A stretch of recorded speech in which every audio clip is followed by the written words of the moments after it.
Good morning प्यारे बच्चों, मैं हूं आपकी एजुकेटर पूर्णिमा आदर सिंह और हम करेंगे आपकी क्लास 10th की वर्कशीट नंबर 15 जिसका सब्जेक्ट है सोशल साइंस।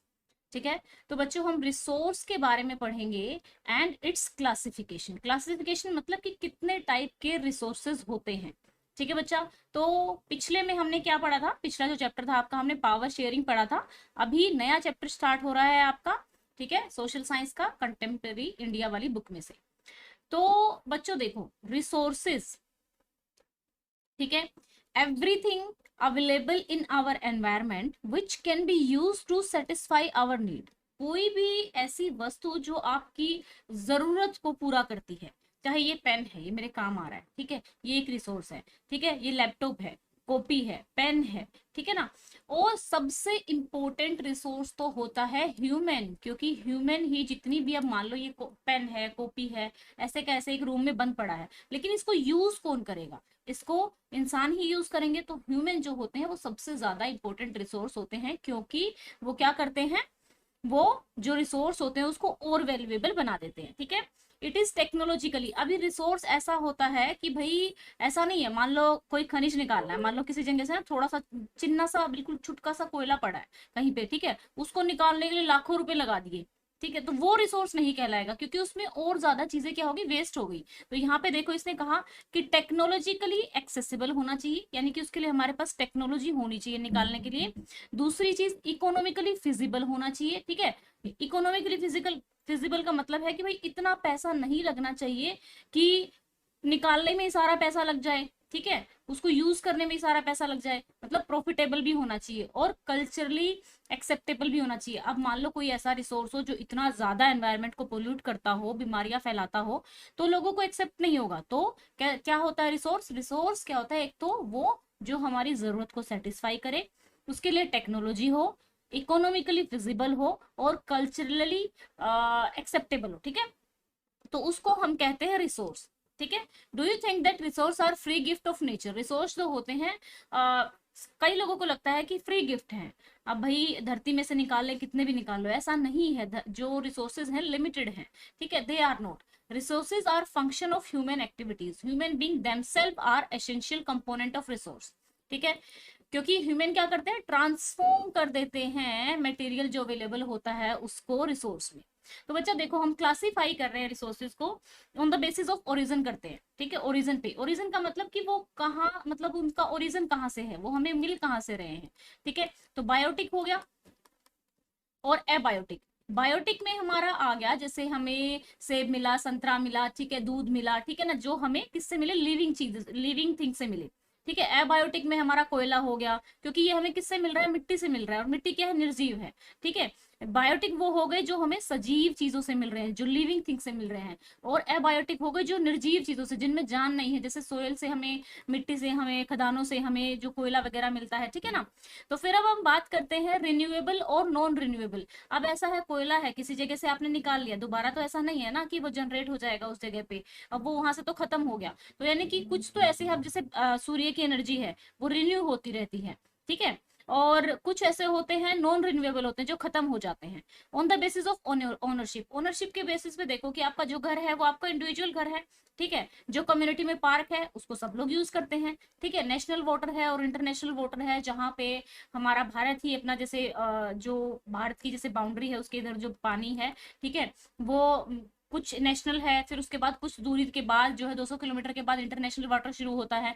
तो यहाँ पे हो गई क्या, ओनरशिप के हिसाब से। अब बात करते हैं डेवलपमेंट के हिसाब से कि कितना डेवलपमेंट हो चुका है। पोटेंशियल तो हो गए कि भाई जिनको हमने क्या कर लिया, पोटेंशियल रिसोर्सेज वो हो गए कि हाँ भाई जिनको अभी हम, जिनमें पोटेंशियल है यूज करने का, ठीक है, कि वो डेवलप्ड हो चुके हैं और उन्हें हम यूज कर सकते हैं। स्टॉक में कि अभी उनको, वो स्टॉक में है, हमें पता है कि वहां वहां पे सोना चांदी डायमंड वगैरह है और वहां से हम निकाल सकते हैं, लेकिन हमारे पास जो है अभी उतनी उपयुक्त टेक्नोलॉजी उसको निकालने की नहीं है। ठीक है, स्टॉक का सबसेट ही रिजर्व होता है। ठीक है ना, अब यही जो टेबल है, अब रिसोर्सेज भी ना दो तरीके के होते हैं। ठीक है, ये वाले जो डायग्राम है अभी वर्कशीट में तो इतना क्लियरली नहीं दिख रहा है, क्योंकि ऐसा ही पिक्चर चेपा है इन लोगों ने। तो आप लोग ना एनसीईआरटी की बुक से ठीक है। एनसीईआरटी की आपकी बुक में ज्योग्राफी की बुक है आपकी, चैप्टर 1 है ये आपका, उसमें यही वाला डायग्राम बना होगा, तो वहां से देख लेना। तो रिसोर्सेज दो तरीके के होते हैं, नेचुरल, नेचुरल में रिन्यूएबल हो गए, नॉन रिन्यूएबल हो। रिन्यूएबल में कौन सा आ गया, विंड आ गया, यानी कि हवा हो गया, पानी हो गया, सूर्य की ऊर्जा हो गई, ठीक है।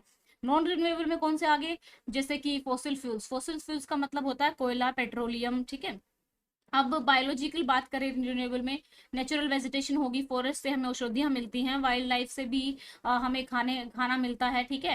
ह्यूमन, ह्यूमन क्या है, structure and institution, quantity and quality. Human जो है जो रिसोर्सेज हैं बाकी रिसोर्सेज को क्या करते हैं, कन्वर्ट करने में हेल्प करते हैं। तो चलो बच्चा अब इसके क्वेश्चन आंसर्स करते हैं, ठीक है। तो यहाँ पे चलते हैं हम, एक सेकंड के लिए मैं आप लोगों को एक बात बता देती हूँ यहाँ पे।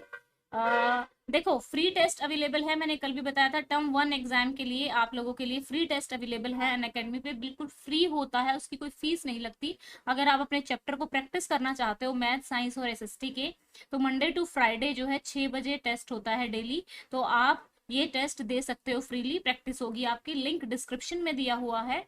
10% आपको डिस्काउंट मिल सकता है अगर आप पूर्णिमा 10 कोड यूज करो तो, अगर कोई कोर्स खरीदते हो तो, ठीक है। अगर कोई क्लास लोक है, अनलॉक नहीं हो रही है, तो भी आप पूर्णिमा 10 कोड यूज कर सकते हो। स्पेशल क्लास जो है लोक है, अगर कोड मांग रहा है तो भी पूर्णिमा 10 कोड करके आप उसको अनलॉक कर सकते हो, ठीक है।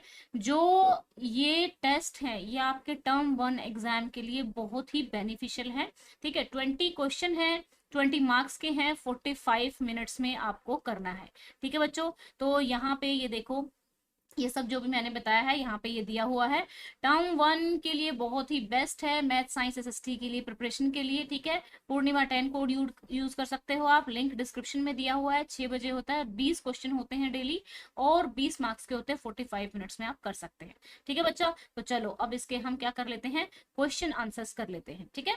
तो चलिए यहाँ पे देखो, name any 2 natural resources, wind, water, solar energy, ठीक है, कोल एंड पेट्रोलियम, ये हमारे क्या है, ये सारे के सारे जो हैं हमारे क्या है, ये नेचुरल रिसोर्सेज हैं, ठीक है। अब चलते हैं नेक्स्ट पे, what according to you is the most valuable resource and why. देखो इट इज बिकॉज लैंड, तो यहाँ पे जो ह्यूमन है, ठीक है ना, यहाँ पे लिखेंगे ह्यूमन इज, यहाँ पे मैं लिख देती हूँ एक सेकंड के लिए।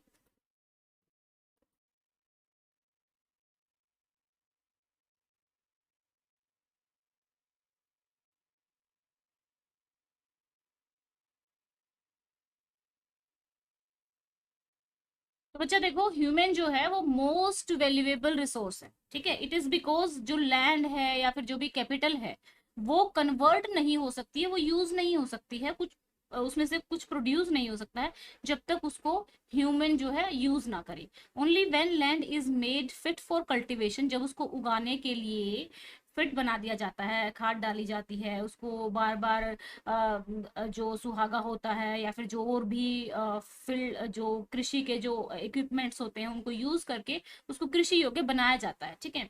अब बिल्डिंग्स हैं, मटेरियल है, चलो ठीक है, सीमेंट है, लोहा है, अपने आप तो बन नहीं जाएगा, सारा का सारा किसको यूज करना है, ह्यूमन को यूज करना है, तो इसीलिए ह्यूमन ही मोस्ट वैल्यूएबल रिसोर्स है। Give an example of any 2 renewable resources, आपको एग्जाम्पल देना है 2 रिन्यूएबल रिसोर्सेज का। तो विंड, वाटर, सोलर एनर्जी क्या है, ये 2 मोस्ट इंपॉर्टेंट रिन्यूएबल रिसोर्सेज हैं। वाई इज वाई, ये 2 नहीं, मतलब यहाँ पे मैंने 2 पूछे थे, मैंने कई दे दिए यहाँ पे, ठीक है। Why is wildlife consider as a resources, जिन बच्चों को छोटा आंसर लिखना है तो वो सिर्फ इतना आंसर लिख सकते हैं, ठीक है। तो यहाँ पे देखो वाइल्ड लाइफ में क्या क्या आता है, wild life include all those naturally occurring plant, जो अपने आप मतलब कहीं पे भी उग जाते हैं, प्लांट हैं, जो एनिमल्स हैं जिनको पाला नहीं जाता, ऐसे ही जंगलों में रहते हैं, which are neither cultivated, domesticated और टैम, जिनको हम अपने पास नहीं रखते हैं। Wild life is consider as a resource, wild life को रिसोर्स कंसिडर किया जाता है because it helps to give us food, ये हमें क्या करता है, भोजन देने में हेल्प करता है, मेडिसिन हमें यहाँ से मिलती है, it also satisfy many industrial needs, तो वाइल्ड लाइफ रिसोर्सेज से हमें क्या होता है, बहुत सारी इंडस्ट्रियल नीड भी हमारी सेटिस्फाई होती है, क्योंकि बहुत सारा जो लकड़ी है और भी बहुत सारा फूड वगैरह है यहाँ से हमारे पास आता है, ठीक है बच्चों। तो ये हमारी वर्कशीट थी बच्चा। आप लोगों को जैसे कभी पता नहीं लगता है कि भाई लाइव किस टाइम पे आ रहा है, कौन सी क्लास का लाइव आ रहा है, आप लोग टाइम पूछते हो लाइव क्लास के लिए, ठीक है। तो इसके लिए टेलीग्राम चैनल का लिंक मैंने नीचे दिया हुआ है, टेलीग्राम को फॉलो कर लो। सबसे पहले मैं वहीं पर बताती हूँ कि आपकी लाइव क्लास कब होती है, ठीक है। और जिन बच्चों ने अभी चैनल को सब्सक्राइब नहीं किया है, चैनल को सब्सक्राइब कर लेना, क्योंकि अभी हम चैप्टर भी शुरू करेंगे, ठीक है बच्चा। और 10th क्लास आप लोगों ने, आई होप सो, मैंने आपकी ज्योग्राफी पॉलिटी के 2 चैप्टर करा दिए हैं अनअकैडमी पे, एक पावर शेयरिंग और एक फेडरलिज्म।